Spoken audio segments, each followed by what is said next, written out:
When you're young, reading a book that speaks to you can change your life forever. And today's students got a first-hand look at that change. Author Ruta Sepetys' purpose is to change lives with her writing. She wrote books like Salt to Sea, Fountains of Silence, and most recently, The Bletchley Riddle. Today, she visited students at Charlotte High School in Punta Gorda. Wake News reporter Paul Dolan was at the assembly and has the story. Applause from hundreds of young fans at Charlotte High School. I fangirled so hard when she walked in.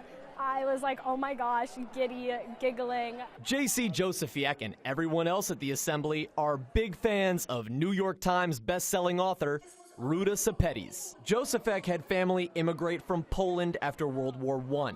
It's an example of how Sepetys' historical fiction novels and themes of freedom speak to her fans. And I had felt very moved when reading her book, Salt to the Sea, because there was a Polish teenage girl in it who was escaping Hitler and World War II.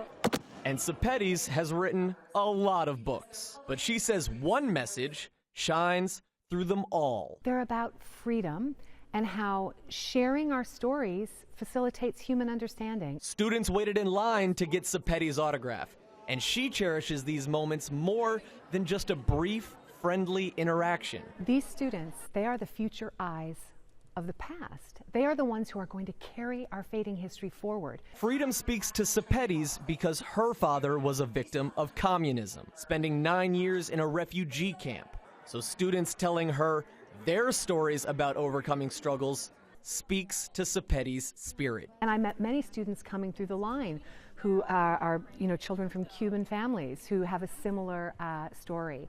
I think that sometimes we can take for granted the rights that we have.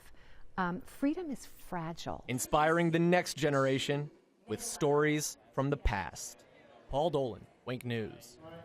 Wow, that's incredible. And I love all the fans that she had, too. That had to have felt so good. The enthusiasm for reading is, first of all, very encouraging. Yeah. And second of all, that they were also interested in her books. Yep, certainly.